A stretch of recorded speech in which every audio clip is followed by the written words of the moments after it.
موضوع الدرس في ذكر آلاء الله على خلقه سورة الرحمن تفسير ابن كثير. الحمد لله رب العالمين والصلاة والسلام على أشرف الأنبياء وسيد المرسلين سيدنا محمد وعلى آله وأصحابه أجمعين. اللهم صل على سيدنا محمد وعلى آل سيدنا محمد كما صليت على إبراهيم وعلى آل إبراهيم في العالمين إنك حميد مجيد. أعوذ بالله من الشيطان الرجيم. بسم الله الرحمن الرحيم. خلق الإنسان من صلصال كالفخار وخلق الجان من مارج من نار فبأي آلاء ربكما تكذبان. رب المشرقين ورب المغربين فبأي آلاء ربكما تكذبان. مرج البحرين يلتقيان بينهما برزخ لا يبغيان فبأي آلاء ربكما تكذبان. يخرج منهما اللؤلؤ والمرجان فبأي آلاء ربكما تكذبان. وله الجوار المنشآت في البحر كالأعلام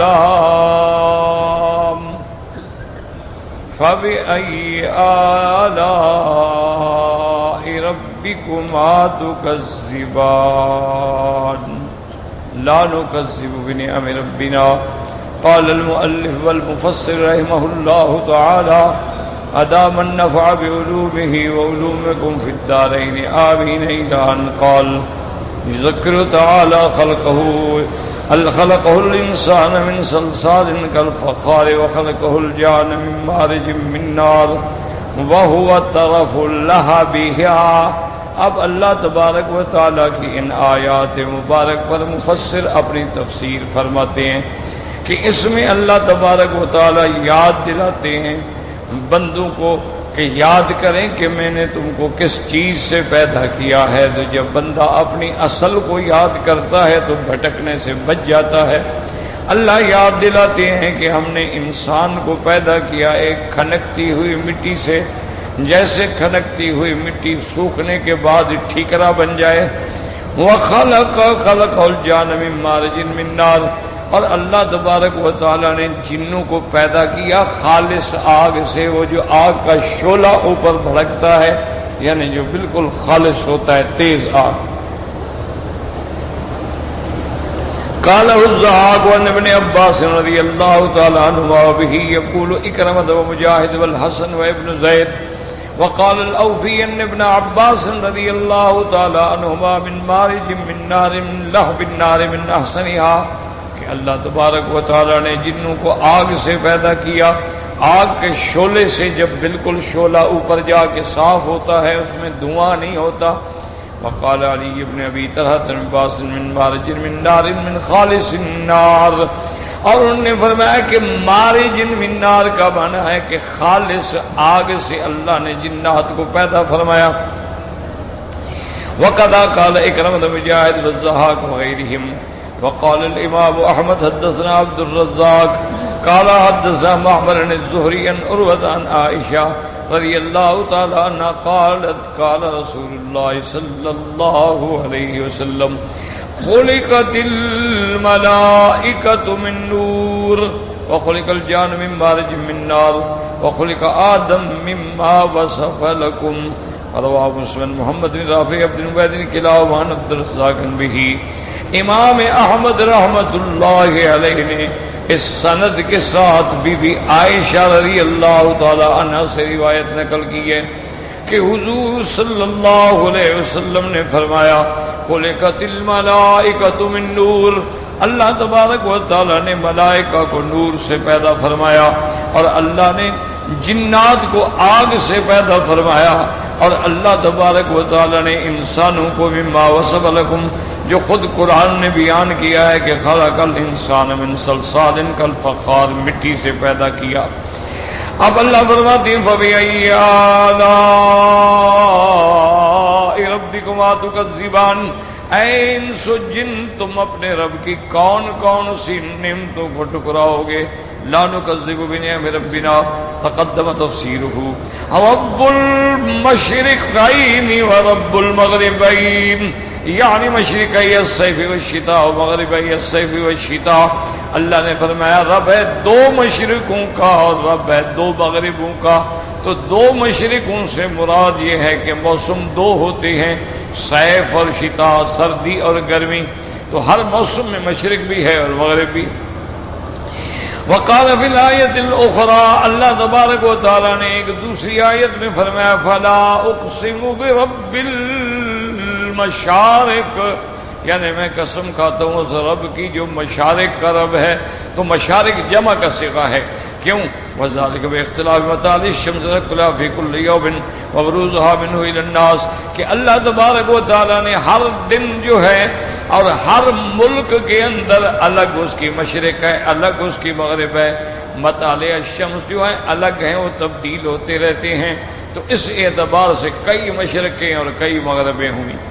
وقال فی الآیت الاخری رب المشرق والمغرب لا الہ الا هو فاتخذوا وکیلا. وهذا المراد من الجنس المشارق والمغارب. فلما كان في اختلاف هذه المشارق والمغارب مسالم للخلق من الجن والانس. اب اللہ تبارک و تعالی نے کہیں مشرق فرمایا، کہیں مشرقین فرمایا، کہیں مشارق فرمایا، چونکہ موسموں کا فرق ہے اور ہر علاقے کے مطلع شمس کا فرق ہے اور اس کی تبدیلیاں ہیں. کبھی کسی جگہ دن طویل ہے اور رات مختصر ہے.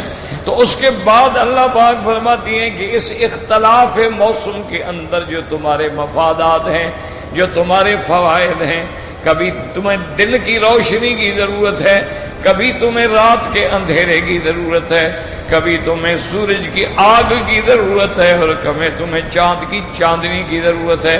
تو اس لیے یہ سب میری نعمتیں ہیں جو میں نے بندوں کے لیے پیدا کی. اس لیے فرماتے ہیں فَبِأَيِّ آلَاءِ رَبِّكُمَا تُكَذِّبَانِ. وَقَوْلُهُ تَعَالَى مَرَجَ الْبَحْرَيْنِ يَلْتَقِيَانِ. مرج من اللہ نے دریاؤں کو چھوڑا. قال ابن عباس ارسلهما يلتقيان، قال ابن منعهما ان يلتقيا بما جعل بينهما البرزخ الحاجز الفاصل بينهما. اب مفسر فرماتے ہیں کہ یہاں لفظ ہے کہ مرج البحرین یلتقیان. تو یلتقیان کا معنی بظاہر ہے ملنا، لیکن اللہ نے منع کر دیا کہ ملنا نہیں ہے، کٹھے چلو لیکن ملنا بالکل نہیں ہے. میٹھا پانی الگ رہے گا اور کھارا پانی الگ رہے گا.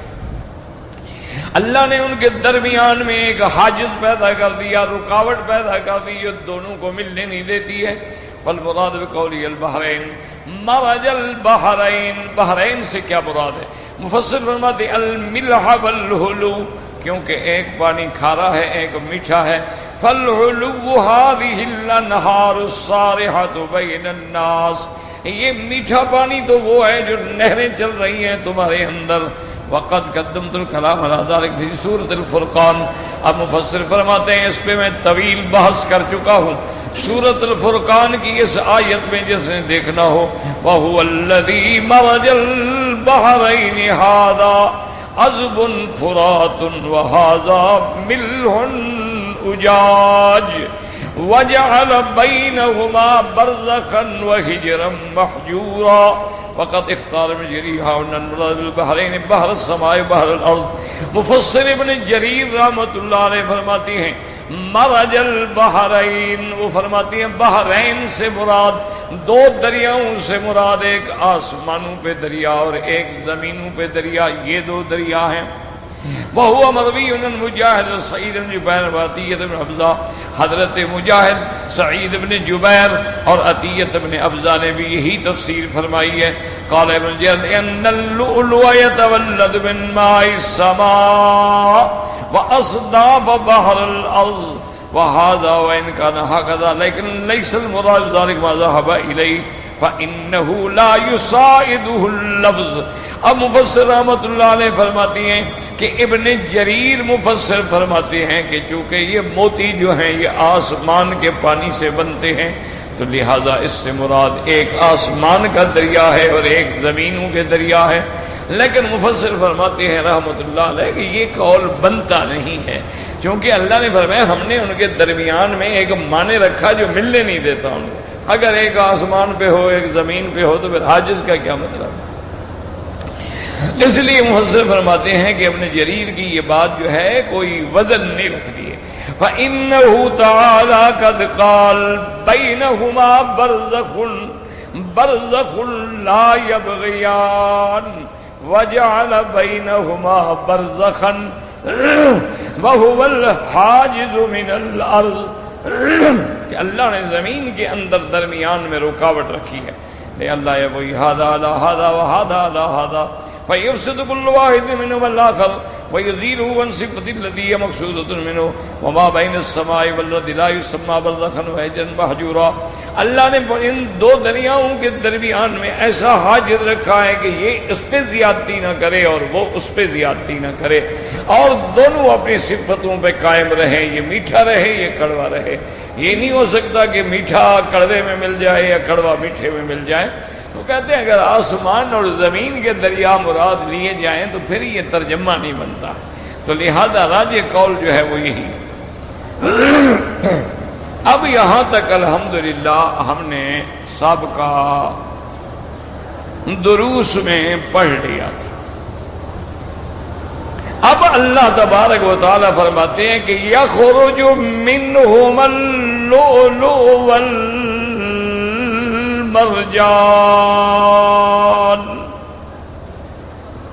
اب سمجھیں کہ اللہ نے قرآن مقدس کی ترتیب میں اور اس کے نظم و نسق میں غور کریں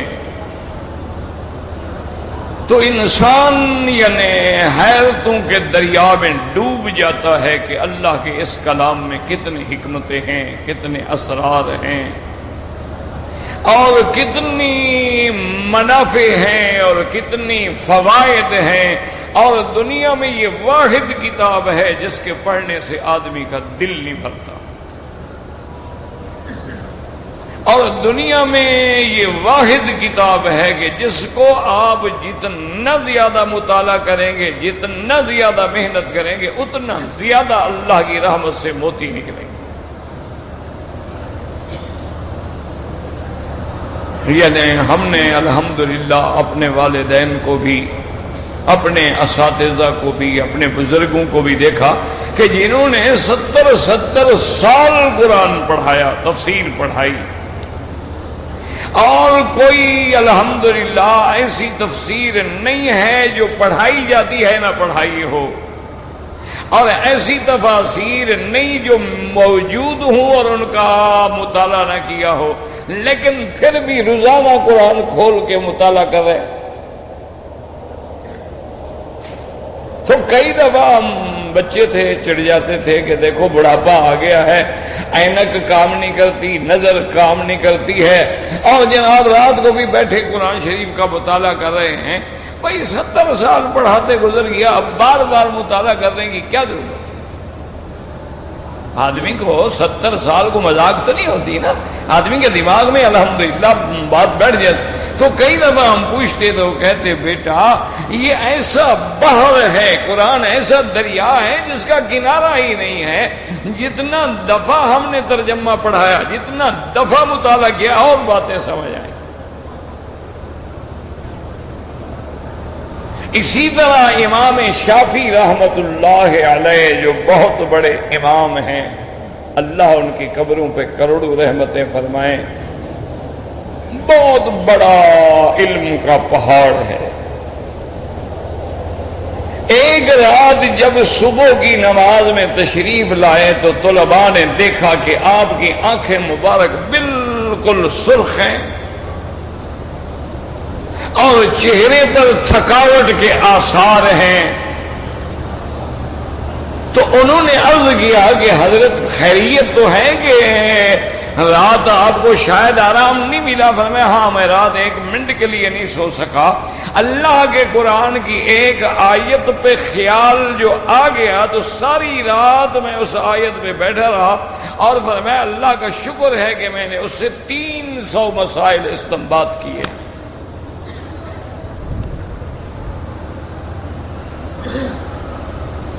قرآن تو ایسی چیز ہے۔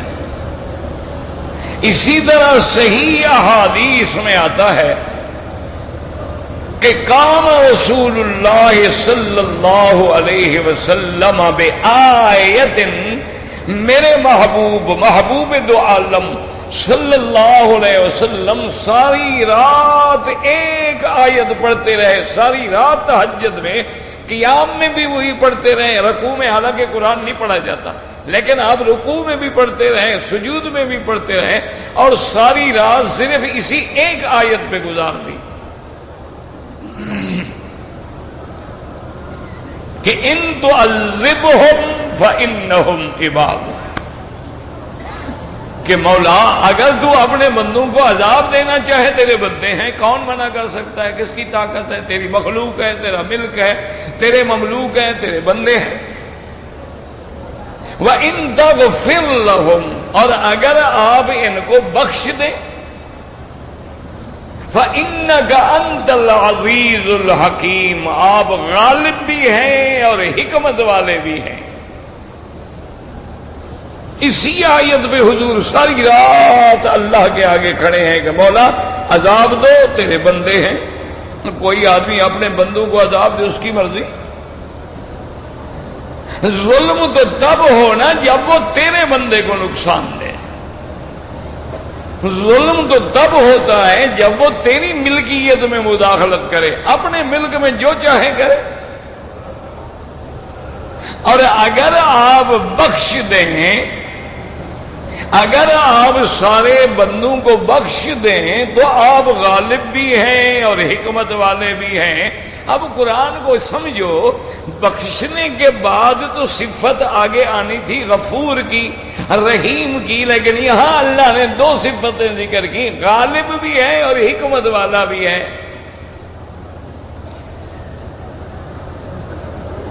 ورنہ جہاں جہاں مغفرت کا لفظ آئے گا آگے صفت غفور ہوگی یا رحیم ہوگی۔ جیسے اللہ نے فرمایا کہ ان کنتم تحبون اللہ فاتبعونی یحببکم اللہ ویغفر لکم ذنوبکم اللہ غفور الرحیم، لیکن یہاں غفور الرحیم نہیں آیا، یہاں آیا عزیز الحکیم۔ تو میرے جو طالب العلم بھائی ہیں وہ اللہ کے قرآن میں غور کریں، اللہ سب کو نصیب کرے۔ خدا کے لیے اللہ نے تمہیں موقع دیا ہے حج کرنے کا، موقع دیا ہے تمہیں اب کعبۃ اللہ میں رہنے کا، موقع دیا ہے تمہیں مدینہ منورہ میں حاضری کا، موقع دیا ہے تمہیں اشہر حج یہاں گزارنے کا، موقع دیا ہے تمہیں مشاعر مقدسہ کی حاضری کا۔ ان وقتوں کو غنیمت سمجھو، اور ایک قرآن بھی ختم کر لیا تو 1,00,000 قرآن کا ثواب ملے گا۔ جو ساری زندگی پڑھتے رہو تو کوئی 1,00,000 ختم کر سکتا ہے؟ لیکن ساتھ یہ بھی ضروری ہے کہ قرآن پڑھیں۔ جو میرے بھائی پڑھے ہوئے نہیں وہ تو صرف پڑھیں قرآن، اور جو پڑھے لکھے لوگ ہیں وہ قرآن پڑھیں، قرآن کا مطالعہ کریں، قرآن کے تراجم دیکھیں، قرآن کی تفاسیر دیکھیں، اور قرآن پڑھنے پڑھانے والے علماء کی خدمت میں بیٹھ کے قرآن سمجھنے کی کوشش کریں۔ تو اب دیکھیں یہاں سے پتہ ان تعذبہم فانہم عبادک، آپ ان کو عذاب دیں تو تیرے بندے ہیں، وَإِن تَغْفِرْ لَهُمْ، اگر آپ ان کو بخش دیں، آپ غالب بھی ہیں، حکمت والے بھی ہیں۔ یاد رکھو یہاں غالب کی صفت اس لیے آئی کہ کبھی بادشاہ کسی بڑے مضبوط مجرم کو بخش تو دیتا ہے، چھوڑ تو دیتا ہے، لیکن دل میں خوف بھی ہوتا ہے کہ اگر میں نے اس کو سزا دی تو اس کا قبیلہ مجھ سے بدلہ لے گا، اس کی قوم میرا بدلہ لے گی۔ اس ڈر سے بھی بادشاہ چھوڑ دیتے ہیں کہ بھئی یہ بڑا مضبوط گروہ ہے، چلو چھوڑ کے احسان کر کے ان سے جان چھڑاؤ، کہیں ایسا نہ ہو کہ ان کی قوم ہمارے خلاف کھڑی ہو جائے۔ تو اللہ تبارک و تعالیٰ کی خدمت میں اللہ کے نبی کہتے ہیں مولا اگر آپ ان کو معاف کر دیں، آپ تو غالب ہیں، کوئی یہ نہیں کہے گا کہ اللہ نے ڈر کے معاف کر دیا ہے، آپ تو غالب ہیں، آپ سے کون غالب آ سکتا؟ وَإِن تَغْفِرْ لَهُمْ فَإِنَّكَ أَنْتَ الْعَزِيزُ الْحَكِيمُ۔ آپ عذاب دیں تب بھی غالب ہیں، آپ معاف کر دیں تب بھی غالب ہیں، اور غالب بھی ایسا واللہ غالب علی امری، اور غالب بھی ایسا جس کو کوئی مغلوب نہ کر سکے، جس کی طاقت کا کوئی مقابلہ نہ کر سکے۔ اور میرا مولا حکمت والے بھی ہیں، اگر آپ چھوڑ دیں گے تو اس میں بھی آپ کی حکمتیں ہیں، اس میں بھی آپ کی رحمتیں ہیں۔ اگر آپ کسی کو عذاب دیتے ہیں تو حکمت ہے، اگر آپ کسی کو معاف کر دیتے ہیں تو اس میں بھی تو حکمت ہے۔ تو ایک آیت پہ میرے مدنی نے ساری رات گزار دی۔ قرآن سمجھو، اللہ اکبر۔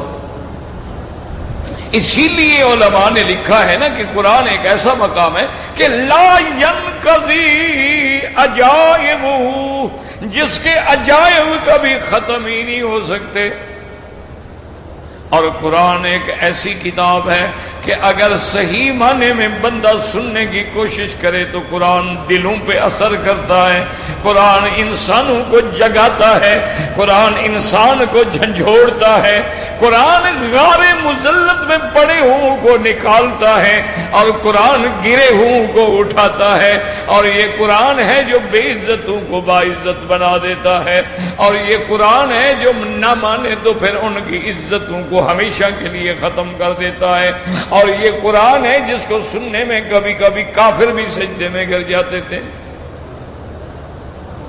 عرب تھے نا، حضور نے جب سورۃ والنجم پڑھی ہے نا کعبۃ اللہ میں کھڑے ہو کر، جتنے مشرکین تھے فسجد رسول اللہ صلی اللہ علیہ وسلم سجدوا معه، حضور نے جب سجدہ کیا تو سارے کافر اتنے قرآن کے تاثیر میں ڈوبے ہوئے تھے کہ وہ بھی سجدے میں گر گئے، جو ہر چیز میں مخالفت کرنے والے ہیں لیکن قرآن سن کے سجدے میں گر گئے۔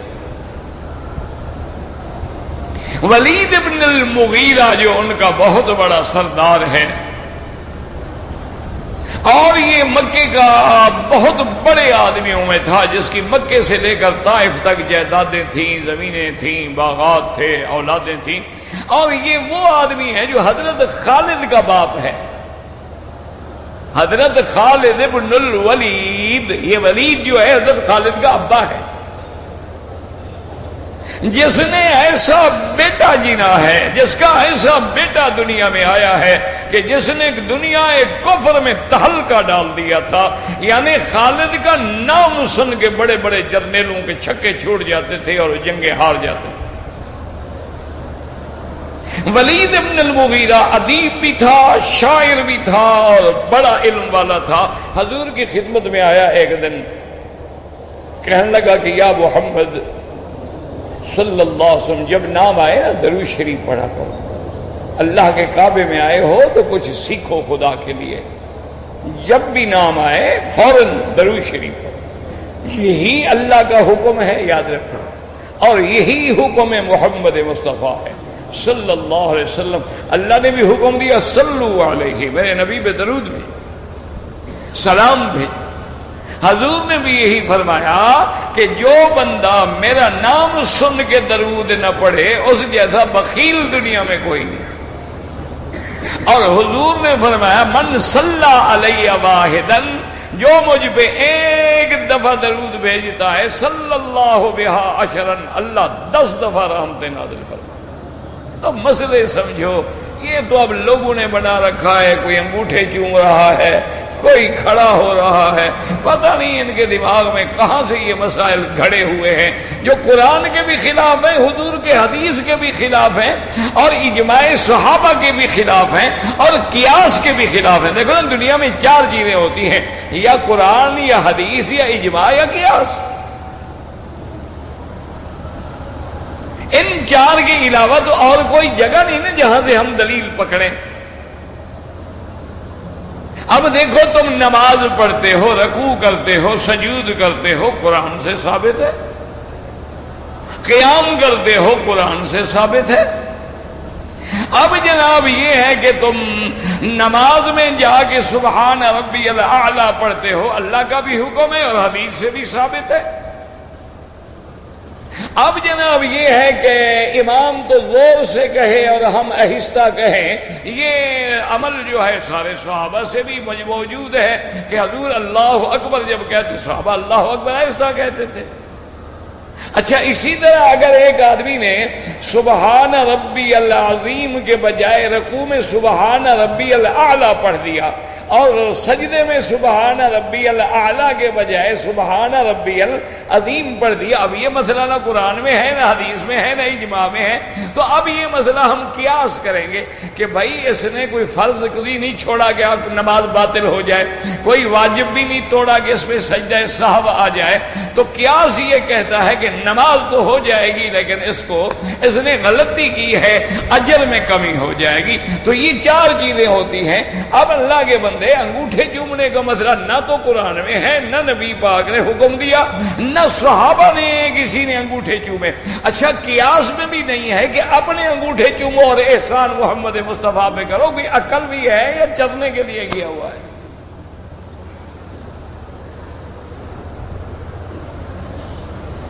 نہیں، گزارش یہ ہے کہ اگر یہ ادب ہے حضور کا تو جس نے نام لیا حضور کا اس کا جا کے منہ چومو، انگوٹھوں نے کیا کیا ہے؟ انگوٹھے سے کیا نکلا ہے کہ اس کو چوم رہے ہو؟ اور پھر یہ انگوٹھے جو ہیں، ناخن جو ہیں، یہ اچھی چیز ہے؟ یعنی تم نے نبی کا تصور بھی کیا تو ان ناخنوں میں کیا جس کے کاٹ دینے کا حکم ہے، تصور دل میں کرتا تو نبی کو آنکھوں میں بساتا، تم نے انگوٹھوں میں بسا دیا، خدا کا شرم کرو۔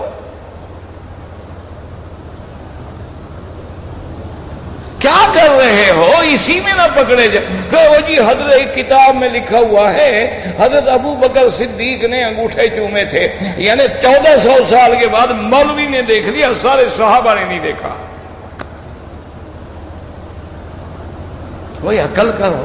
اچھا، پھر جب قرآن کا حکم آ گیا بات ختم ہو گئی، جب قرآن نے کہہ دیا بھی درود و سلام بھیجو، بس ختم ہو گئی بات۔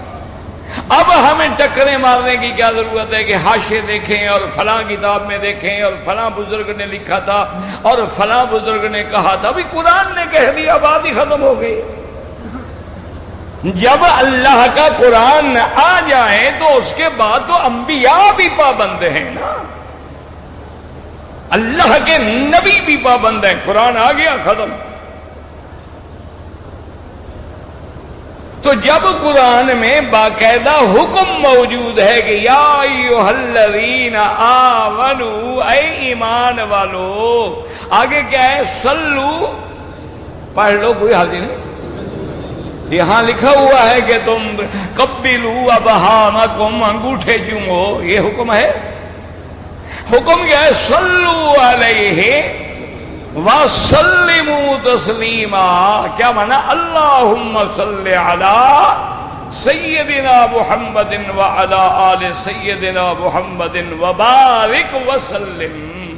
اچھا، پھر درود جب حضور نے سکھلا دیا، صحابہ نے کہا حضور سلام تو ہم نے سیکھ لیا، درود کیسے پڑھیں؟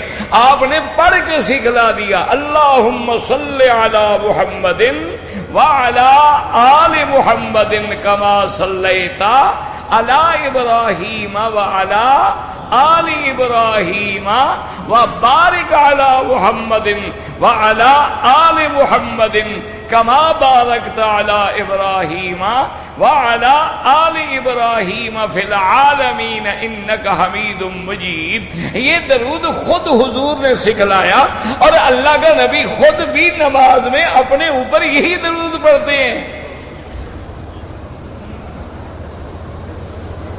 اور اگر ہم جناب کوئی نئے نئے درود بنا کے لے آئیں، ان کو تو دیکھنا پڑے گا نا بھی اس میں کوئی غلطی تو نہیں، اس میں کوئی عقیدے پہ چوٹ تو نہیں، اس میں کوئی حرف غلط، اور لیکن جو نبی نے سکھلا دیا ہے اس میں کون غلطی نکالے؟ تو اس لیے ہمیشہ یاد رکھا کریں کہ قرآن میں تدبر کریں، قرآن میں غور کریں۔ اللہ کا قرآن، ولید آیا اور کہنے لگا کہ یا رسول اللہ صلی اللہ علیہ وسلم، کہنے لگا یا ابن عم، اے میرے بھائی کے بیٹے، میں آپ سے کچھ باتیں کہنے آیا ہوں، اور وہ یہ باتیں میں اپنی طرف سے نہیں کہہ رہا، میں تیری قوم قریش کے تمام سرداروں کا نمائندہ بن کے آیا ہوں، اور سارے سردار دار الندوہ میں بیٹھے انتظار کر رہے ہیں، اگر اجازت ہو تو میں آپ سے بات کروں۔ حضور نے فرمایا ولید، میں اسی بات کرنے کے لیے تو ترس رہا ہوں، میں تو چاہتا ہوں کہ میرے ساتھ بات کرے۔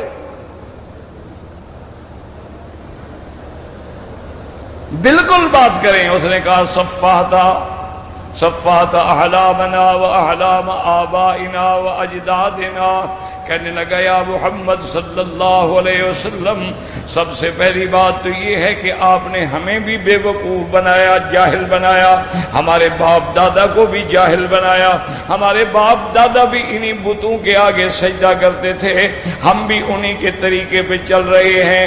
آپ نے کہا تم غلط کر رہے ہو، اس کا معنی یہ ہے کہ ہم بھی غلط، ہمارے باپ دادا بھی غلط، سارے غلط۔ حضور سنتے رہے۔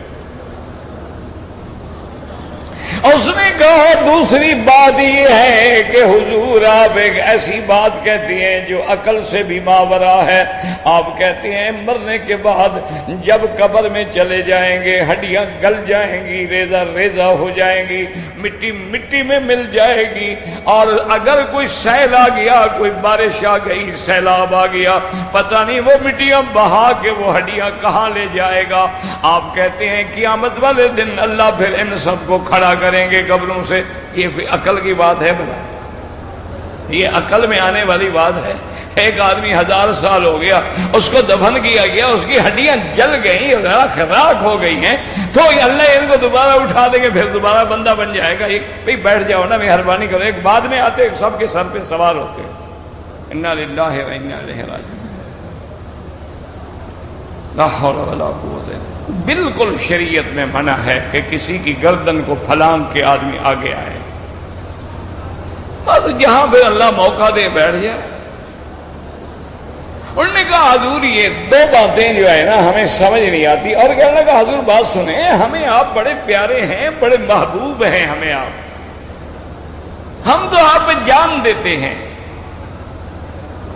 اگر آپ نے یہ جو نعرہ دیا ہے نا توحید کا کہ ایک خدا کو مانو اور سب کو چھوڑ دو،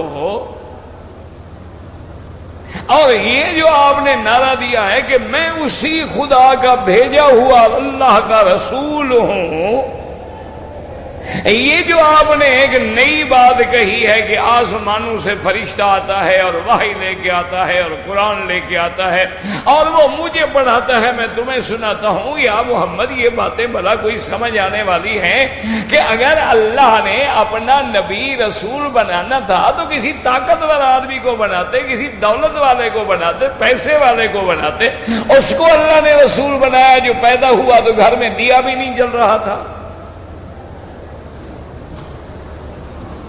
اور جس کی کفالت دادے نے کی ہے اور اس کے بعد اپنے چاچے کی کفالت میں ہے، اللہ نے ایک غریب کو آخر نبی کیوں بنایا؟ کوئی وڈیرا نبی بنتا نا، ان کا وہی ذہن تھا نا جو آج کل ہمارے وڈیرے اور جاگیردار کا ہے، ذہن وہی ہے۔ یہ میں نہیں کہتا، قرآن میں ہے کہ لولا نزل ھذا القرآن علی رجل من القریتین عظیم، اللہ نے یہ قرآن اتارنا تھا تو پھر مکے اور طائف کے کسی بڑے آدمی پہ کیوں نہیں اتارا؟ آپ کو نبی کیوں چن لیا؟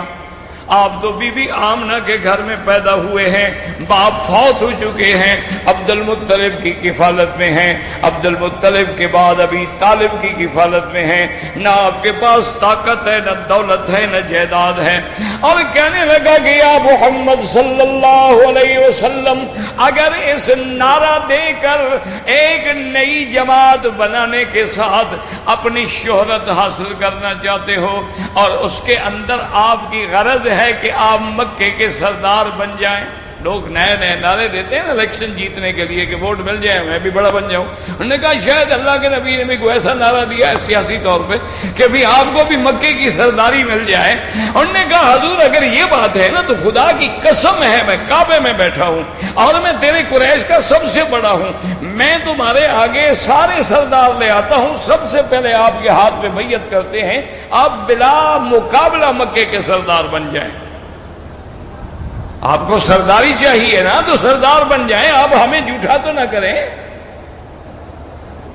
اور کہنے لگا حضور اگر آپ کو دنیا کی ضرورت ہے، پیسوں کی ضرورت ہے تو ہم مکے والے جو ہے نا جتنا ہمارے پاس ہے نا سارے خزانے جمع کر کے آپ کے دروازے پہ رکھ دیتے ہیں، لے لیں، لیکن مہربانی کریں یہ توحید والی مار جو ہے نا یہ نہ دیں۔ آج بھی بندے ہر چیز برداشت کر سکتے ہیں نا، لیکن جب توحید کی طرف پڑتی ہے کہتے او یار دیکھو قرآن حدیث تو پڑھتے ہیں لیکن ہیں وہابی۔ یہ توحید چیز ایسی ہے نا جی، اس کی جب چوٹ پڑتی ہے نا پھر جناب بڑے بڑوں کے سینے پاش پاش ہو جاتے ہیں، کفر بھاگ جاتا ہے، باطل ٹوٹ جاتا ہے۔ دیکھا نہیں اکیلا بلال کھڑا ہے، امیہ ابن خلف نے پوری طاقت لگا لی، بلال نے کلمہ نہیں چھوڑا۔ ایک دن بلال بے ہوش پڑے ہیں، سینے پہ پتھر ہیں، نیچے انگاروں کی طرح پتھر جل رہے ہیں اور سرانے پہ بوڑھی اماں بیٹھی ہوئی ہے۔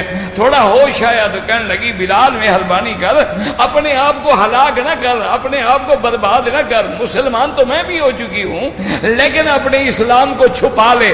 ایک دفعہ ان کے سامنے کہہ دے کہ بابا ٹھیک ہے میں نے چھوڑ دیا ہے دین محمد مصطفیٰ کا، جان بچا لے، نکل جائیں گے کدھر اپنی، یہ تو مر جائے گا اسی طرح۔ تو حضرت بلال نے پتہ ہے کیا کہا تھا، وہ تاریخی جملہ کہ ساری دنیا کے وہ واحدین اس ایک جملے کو سمجھ لیں کہ حضرت بلال مسکرائے اور کہنے لگے اماں آج مجھے یقین ہو گیا کفر ہار گیا۔ ماں بیچاری بوڑھی ماں تھی وہ ہنسنے لگی، انہوں نے کہا بیٹا مر ہم رہے ہیں، کفر کیسے ہار گیا؟ اس نے کہا ماں کفر کے پلوں میں طاقت ہوتی تو میرے ماں کو سفارشی نہ لے آتے، آج مجھے یقین ہو گیا کفر ہار گیا۔ ماں اٹھی تو وہی آیا کہنے لگا ہاں کیا فیصلہ کیا؟ اس نے کہا ظالم سن احد احد، میں پکارتا رہوں گا، مار مجھے کتنا مارنا ہے تو۔ اور کہنے لگا امیہ ایسا کر کوئی چھری لے کے آ جا، میرے بدن کے ٹکڑے ٹکڑے کر دے اور ہر ٹکڑے سے یہی صدا نکلے گی احد احد احد۔ ایمان سے کہو پھر بلال جیت گیا یا کفر جیت گیا؟ ہاں جی، کعبے کی چھت پہ کھڑے ہو کے اذانیں بلال نے دی کہ امیہ نے دی؟ کس نے اذان بلال؟ آج بھی کفر ہار رہا ہے، لکھ لو کفر ہار رہا ہے، ہار گیا ہے۔ یہ تو بھڑکتا ہے چراغ صبح جب خاموش ہوتا ہے، وہ وقت بہت جلد آنے والا ہے جب پوری دنیا پہ میرے مدنی محمد کا پرچم لہرائے گا۔ اتنی بڑی طاقتوں کے باوجود وہ مسلمان جو سوئی بنانا بھی نہیں جانتے، ہم تو پانی بھی لوگوں کا پیتے ہیں نا، BBC کولا بھی لوگوں کا پیتے ہیں، مرغیاں بھی باہر کی کھاتے ہیں، انڈے بھی باہر کے کھاتے ہیں، ہم اپنا تو کچھ نہیں کرتے نا۔ تو ان سے لڑنے کا کیا معنی ہے؟ معنی یہ ہے اب ان کو پتہ لگ گیا ہے کہ ہماری موت کا وقت آنے والا ہے اور اظہار دین محمد مصطفیٰ ہونے والا۔ وہ پڑھے لکھے دشمن ہیں، انہوں نے تاریخ پہ نظر ڈالی ہوئی ہے، وہ جانتے ہیں کہ اللہ کا وعدہ کبھی جھوٹا نہیں ہوتا، اور اللہ نے وعدہ کیا نبی سے کہ لیظہرہ علی الدین کلہ، میں تیرے دین کو تمام ادیان پہ غالب کروں۔ اس نے کہا حضور اگر آپ کو یہ خواہش ہے کہ کسی مکے کے کسی سردار کے گھرانے میں آپ کی شادی ہو جائے تو ہم ایک لڑکی نہیں، مکے کے سرداروں کی 10 لڑکیاں آپ کو دینے کے لیے تیار ہیں، خدا کے لیے یہ توحید والی تلوار نہ چلاؤ۔ یہ جو آپ کہتے ہیں نا کہ لا الہ الا اللہ، یہ تلوار مہربانی کرو نہ چلاؤ۔ آج بھی آدمی کہتا ہے اور ختم کھانے ہیں کھا لو، مولوی صاحب حلوے کھانے ہیں کھا لو، 11ویں کے دودھ پی لو، بس یہ ضرب نہ مارو لا الہ والی، یہ ہم سب تجھے دینے کے لیے تیار ہیں، 40ویں کروا لو ہم سے، کنڈے کھا لو، 11ویں کھا لو، 12ویں کا میلاد منوا لو، ہم سے 27 کا رجبی کا معراج منوا لو، یہ سارے کام حاضر۔ لیکن یہ جو تم کہتے ہو نا کہ کوئی کچھ نہیں کر سکتا مگر اللہ، یہ نہ کہو اجعل الآلہۃ الہا واحدا، کہ میرے محمد مصطفیٰ آپ نے تمام خداؤں کو توڑ کے ایک خدا مان لیا ہے، ساری دنیا کے کام ایک خدا کرتا ہے۔ ان ھذا لشیء عجاب، یہ ہمیں سمجھ نہیں آتا ہے، اور اس لیے مفسرین نے فرمایا کہ عجیب قوم ہے، ان کو یہ تو سمجھ نہیں آتا کہ ایک خدا سارے کام کیسے کر سکتا ہے، لیکن یہ کیسے سمجھ آیا کہ جن کو ہم نے خدا بنایا ہے یہ کیسے کام کر سکتے ہیں، بنانے والے تو ہم ہیں۔ نہ ایمان سے کہیں، آج بھی ہندوستان کے ہمارے مسلمان بھائی بیٹھے ہیں، ویسے تو ہر ملک میں مندر ہیں، ذرا ہندوستان میں زیادہ ہیں، تو وہ جانتے ہیں جو ہندو بناتے ہیں یہ مندر ہیں، ان میں جو دیوی ہیں دیوتا ہیں یہ خود بناتے ہیں یا اوپر سے گرتے ہیں؟ ہاں جی، خود بناتے ہیں۔ اچھا، اور ہمارے شیعہ بھائی جو تعزیہ حضرت حسین کا بناتے ہیں، خود بناتے ہیں، حضرت حسین بھجواتے ہیں وہاں سے؟ ہاں جی، یہ بھی خود بناتے؟ نہیں، سچی بات کرو، کعبہ شریف خود بناتے ہیں۔ اچھا، یہ جو بزرگوں کی مزاروں پہ گنبد اور روضے جو بناتے ہیں، یہ بزرگ رات کو اٹھ کر خود تعمیر کرتے ہیں یا کہ یہ تم خود بناتے ہو؟ یعنی بناتے تم ہو، جب وہ نیچے چلے جاتے پھر مانگتے ہو ان سے کہ جی ہم نے اوپر پکی اینٹیں لگا دی ہیں، اب آپ نکل تو نہیں سکتے لیکن ہماری مدد کرو۔ او کیا ہو گیا ہے تمہیں؟ ہندو دیوتا خود بنا کے مانگتا ہے، مہربانی کر بھگوان، رام رام کر کے کھڑا ہوا ہے، اور تم بھی قبروں میں اللہ والوں کو سلا کے روزے بنا کے کھڑے ہو، یا شہباز قلندر میری مشکل حل کر دے، یا پیران پیر میری مشکل حل کر دے۔ ایمان سے قبر ان میں اور ان میں کیا فرق ہے؟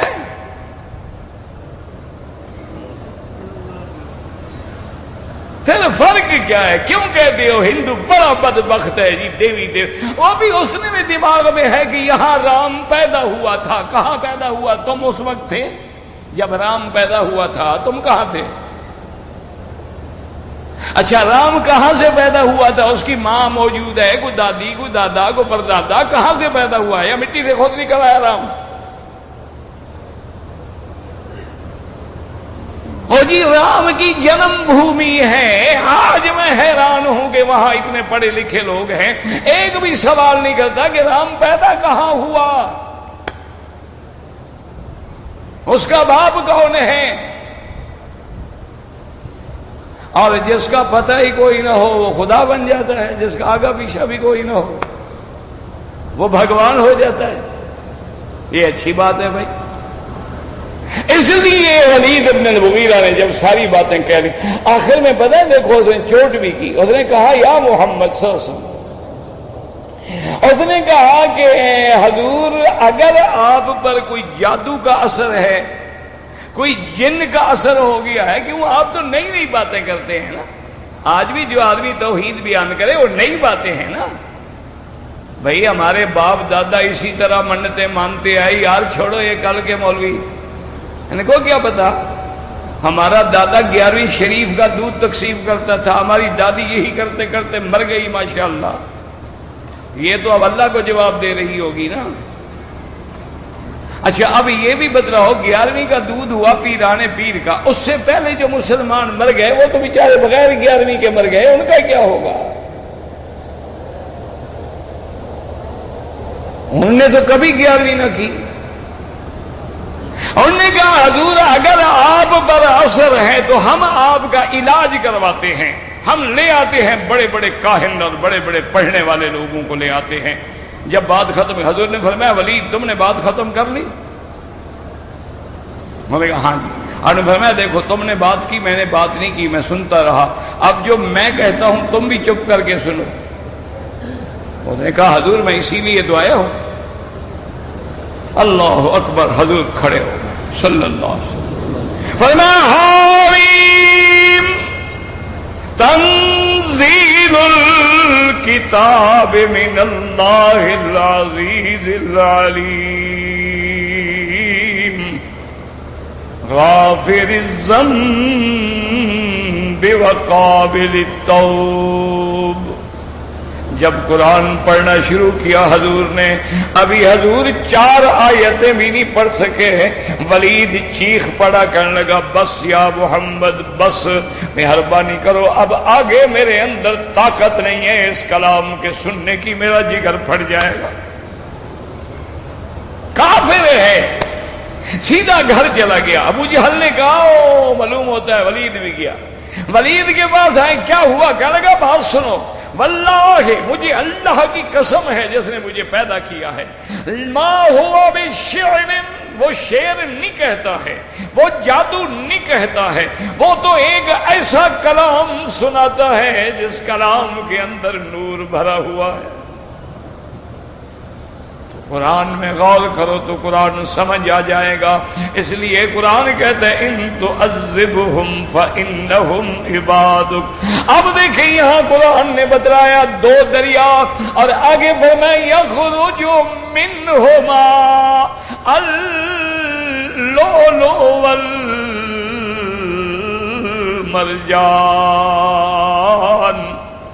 اللہ فرماتی ہیں کہ یخرج جو پھر نکلتے ہیں ان دونوں میں سے، یاد رکھو ضمیر تثنیہ کا ہے، پیچھے بھی 2 دریا ہے، مرج البحرین، اور یہاں بھی یخرج منہما، ان دونوں سے نکلتے ہیں موتی اور مرجان کہتے ہیں مونگا جو سرخ رنگ کا ہوتا ہے، اور بعض علماء کہتے ہیں وہ بھی ایک چھوٹے قسم کا موتی ہوتا ہے، اس کو مرجان کہتے۔ یہاں تو عام ہے نا ماشاءاللہ، مرجان کی تسبیحاں بھی بنی ہوئی ہیں، مرجان کا پتھر بھی ملتا ہے۔ تو اللہ کہتا ہے کہ 2 دریاؤں سے دونوں سے نکلتا ہے۔ اب یہاں مشکل یہ آ گئی کہ دونوں سے تو نہیں نکلتا ہے، یاد رکھو یہ موتی ہیں یا یہ مرجان ہیں، یہ تو صرف ایک دریا کھارے سے نکلتے ہیں، یہ میٹھے سے تو کبھی نہیں نکلتے، اور قرآن کہتا ہے کہ دونوں سے نکلتے ہیں۔ اللہ اکبر، قرآن کو سمجھو، قرآن کہتے ہیں ان دونوں سے موتی نکل، حالانکہ موتی تو ایک سے نکلتے ہیں۔ میٹھے دریا آپ کے پاس بھی تو بہ رہے ہیں نا، آپ کے پاس بھی بیاس ہے، ستلج ہے، راوی ہے، سندھ ہے، چناب ہے، ہندوستان میں بھی ماشاءاللہ کئی دریا ہیں، جمنا ہے، فلاں ہے، فلاں ہے، کئی بڑے بڑے دریا ہیں وہاں بھی، تو کبھی ان سے تو موتی، کبھی موتی تو ہمیشہ یاد رکھیں سمندروں کے کنارے، اور وہ بھی خاص جزائر ہوتے ہیں جہاں سے موتی نکالے جاتے ہیں، اور قرآن کہتے ہیں دونوں سے۔ تو بعض علماء نے فرمایا کہ اللہ تبارک و تعالیٰ نے تثنیہ کا صیغہ فرمایا ہے، اس کی وجہ یہ ہوتی ہے کہ تغلیباً کہہ دیا جاتا ہے، جیسے کہتے ہیں قمرین تو مراد شمس و قمر ہوتا ہے، کہہ دیتے ہیں امرین مراد ابو بکر و عمر ہوتے ہیں، تو چاہے ایک سے نکلیں، اور بعض علماء نے فرمایا نہیں، دوسرا جواب کہ دونوں سے نکلتے ہیں، ایک کے نکلنے کا ہمیں پتہ ہے اور ایک کے نکلنے کا ابھی تک ہمیں پتہ نہیں، لیکن اللہ کا قرآن اپنی جگہ سچا ہے۔ اور بعض علماء نے فرمایا کہ نہیں، یوں سمجھو کہ یہ جو موتی ہے یہ ہے کیا چیز، سمجھو سیپیاں جسے تم کہتے ہو عرب میں صدف کہتے ہیں اس کو، اپنی زبان میں ہم سپی کہتے ہیں، یہ سیپیاں منہ کھول کے پڑی رہتی ہیں اور آسمان کی بارش کے جب قطرے آتے ہیں وہ قطرے ان کے اندر داخل ہوتے ہیں اور جب یہ منہ بند کر لیتی ہے تو کافی عرصے کے بعد وہ قطرے جو ہیں موتی بن جاتے ہیں۔ تو یہ دو پانی ہو گئے نا، آسمان کا پانی بھی آیا اور نیچے والا پانی بھی آیا، تو دو دریاؤں سے مل کے یہ موتی نکل رہے ہیں۔ اچھا خدا کی شان دیکھو کہ جب قطرے زیادہ ہوں تو موتی بنتے ہیں اور جب ایک قطرہ ہو تو پھر جناب وہ در یتیم بنتا ہے۔ اس لیے دیکھیں لاکھوں نبی آئے لیکن میرا مدنی در یتیم، اس لیے قرآن کہتا ہے نا الم یجد کا یتیما، صرف اس کا معنی یہ نہیں کہ آپ کا ماں باپ نہیں تھا، وہ تو ایک واضح حقیقت ہے کہ ماں باپ پہلے فوت ہو گئے اور ماں باپ میں فوت ہو گئی، لیکن یہاں معنی یہ میرا مدنی ہم نے آپ کو اکیلا منفرد ہیں آپ کہ ساری دنیا کا نہ حسن مقابلہ کرے نہ شان مقابلہ کرے، تو اس لیے فرمایا کہ یخرج منہما اللؤلؤ والمرجان۔ اچھا ان دریاؤں سے تیرے لیے کتنے فائدے ہیں، پھر ہم نے تیرے لیے موتی نکالے ہیں، میری اتنی بڑی نعمتوں کے بعد بھی میری تکذیب کرتے ہو مجھے، فبأي آلاء ربكما تكذبان، تم میری کون کون سی نعمت کو جھٹلاؤ گے؟ مولا کہاں جھٹلاتے، ہم تو موتی پہن رہے ہیں، ہم تو مرجان پہن رہے ہیں، ہم تو انگوٹھیاں بنوا رہے ہیں، ہم تو بیگمات کو کروڑوں کے سیٹ گلے میں ڈال رہے ہیں۔ اللہ نے فرمایا سیٹ میرے موتیوں کے ڈالتے ہو، سجدے قبروں پہ کرتے ہو، اس سے بڑی تقریب کیا ہوگی؟ سب سے بڑا جھٹلانا تو یہ ہے نا کہ کھاؤ میرا اور گاؤ دوسروں کا۔ دعا کریں اللہ ہمیں صحیح دین سمجھنے کی توفیق دے اور اللہ کعبۃ اللہ کی حاضری منظور فرما دے اور سب پریشانیاں دور فرما دے۔ اگر دو آدمیوں نے عمرہ کیا، دونوں فارغ ہو گئے طواف صفا سے، ایک دوسرے کے سر پہ اس طرح پھیریں، بالکل جائز ہے۔ اگر نفلی طواف کر کے جس کو چاہیں ثواب بخش سکتے ہیں، نفلی عبادت ہے۔ جو لوگ مکے میں رہتے ہیں وہ حج کا احرام مکے سے باندھیں گے، عمرہ ہو تو پھر باہر جانا ہوتا ہے۔ حرم میں جوتے تبدیل کرنا بالکل ناجائز ہے، اپنے جوتے تھیلیوں میں بند رکھیں اور اپنے سامنے رکھیں۔ اگر حج و عمرے کے دوران کوئی تجارت کرے بالکل جائز ہے، وہ تو قرآن میں لکھا ہوا ہے لیس علیکم جناح ان تبتغوا فضلا من ربکم فاذا افضتم من عرفات، اللہ نے لکھا ہے کہ اگر تم رزق کماؤ تو کوئی منع نہیں، لیکن نیت حج ہو، نیت تجارت نہ ہو۔ کہتے جی کہ طواف میں یا دعاؤں میں رکت دل میں طاری نہیں ہوتی، اس کا علاج یہ ہے کہ کثرت سے استغفار پڑھو اور زیادہ سے زیادہ حضور پاک پہ درود پڑھو۔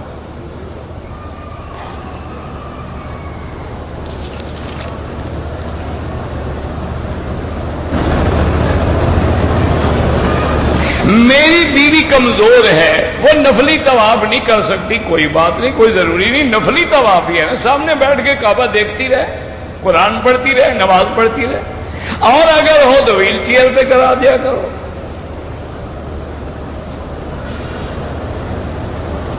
کہتے جی کہ اگر ہم گھر سے آئے ہیں طواف کرنے کے لیے، نیت کر لی ہے، وہی کافی ہے، کوئی وہاں شروع کرو گے تو بسم اللہ اللہ اکبر۔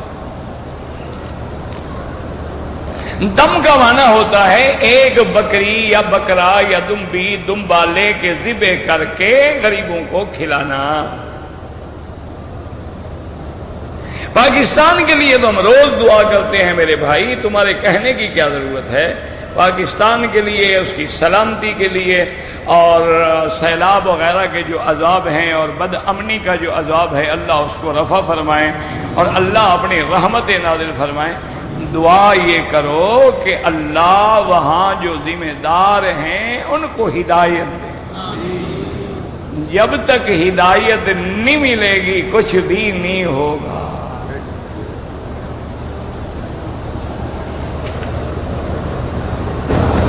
زمزم سے چائے بنا سکتے ہیں؟ بالکل جناب بنا سکتے ہیں۔ اگر احرام میں نماز پڑھیں سر ننگا رہے، طواف جب کرنا ہے تو کندھا نکال کے کریں. اگر عمرے کا طواف ہے تو 7 چکروں میں ہی کندھا نکلا رہے.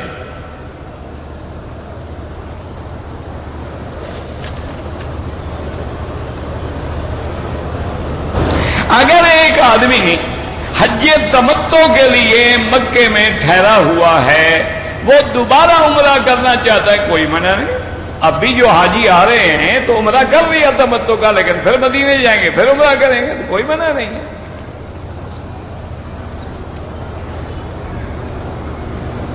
کہتے جی کہ مکہ مدینہ میں جو گوشت ملتا ہے یا مرغیاں ملتی ہیں، بھائی اگر باہر کے ملکوں کا ہے تو کوئی اعتبار نہیں، اور اگر مکے کا ہے، اس ملک کا ہے، تو وہ 100% حلال ہے. عورتوں کے لیے عمرے کے بعد یہ بال کٹھے کر کے آخر میں جہاں انتہا ہو ایک پور کے برابر کاٹ لیں. اگر ایک عورت ہوا کی وجہ سے منہ پہ کپڑا عمرے میں لگتا رہا، کچھ بھی نہیں ہوتا. کہتے کہ طواف افضل عبادت ہے، اس میں کوئی شک نہیں، لیکن ہجوم ہے تو آپ میرا بھائی اب اس کا علاج یہ ہے کہ باہر کرو. رات کو 12 بجے کے بعد کریں، کوئی رش نہیں ہوتا. دن میں آپ آ کے 11 بجے کریں، کوئی رش نہیں ہوتا. پھر تھوڑی تکلیف بھی تو برداشت کرو نا، گرمی ہوگی لیکن رش نہیں ہوگا. جو صحیح معنوں میں سمجھدار لوگ ہیں وہ ابھی گھر جائیں گے، کھانا وانا کھائیں گے، ذرا فریش اپ ہو کے تیار ہو کے پھر حرم آ جائیں گے 12 بجے. ساری رات حرم میں رہیں گے، عبادت بھی، تہجد بھی، طواف بھی، مزے بھی. فجر کی نماز پڑھ کے، اشراق پڑھ کے جا کے ناشتہ کر کے سو جائیں گے، 6-7 گھنٹے نیند ہو جائے گی.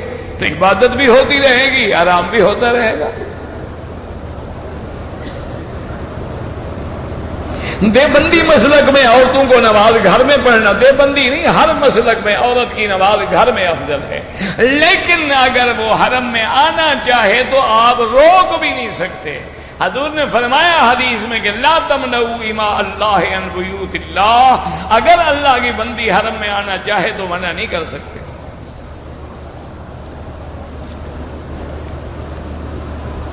پورے مکے میں جہاں بھی نماز پڑھیں گے 1 کا لاکھ ملے گا. اگر ہم نے طواف عصر کے بعد کیا ہے، حنفی مسلک میں 2 رکعت مغرب کے بعد پڑھو، اور حنبلی مسلک میں ہر وقت جائز ہے. یہ کوئی جھگڑے کا مسئلہ نہیں ہے، جب موقع ملے. اچھا مغرب کے بعد پڑھو گے تو کوئی حدیث مخالف نہیں ہوگی نا، لیکن عصر کے بعد پڑھو گے تو ایک حدیث تو مخالف ہے نا کہ عصر کے بعد نماز نہیں جب تک کہ سورج نہ ڈوبے.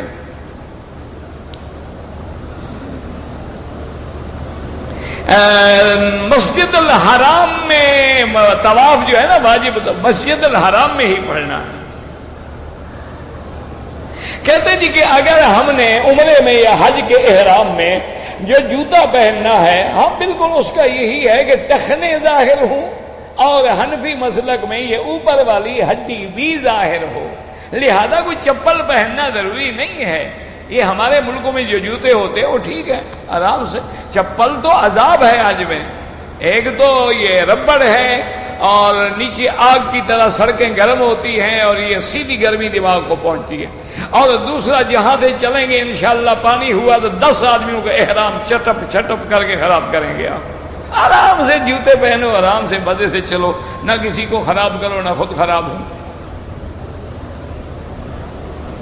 کہتے جی کہ اگر ہم مزدلفہ سے مینا آ گئے، ابھی ہم نے کنکریاں نہیں ماری، مکے میں آ کے طواف زیارت کر لیں، کوئی بات نہیں، کر لیں، لیکن بے وقوفی نہ کرنا انشاءاللہ. نہ گاڑی ملے گی، نہ آ سکو گے نہ جا سکو گے، لٹکے رہو گے درمیان میں، نہ ادھر کے نہ ادھر کے. اسی نظام کو قائم رکھو. کنکری مارو، قربانی کرو، سر منڈاؤ، تھکان اتارو، غسل کرو، کپڑے پہنو، رات کو خوشبو لگاؤ اور طواف پہ آؤ. قربانی کی رقم کہاں جمع کروائیں؟ یہاں بینک میں جمع کروا سکتے ہیں. بہرحال عام لوگوں کو نہ دینا. یہ جو آج کل پھرتے ہیں نا، 200 میں کرا دیں گے، 250 میں کرا دیں گے، یہ الحمدللہ ایک بکری بھی ذبح نہیں کرتے. یہ تمہارے پیسے لے کے انشاءاللہ ٹکٹ لے کے 12 کو چلے جائیں گے.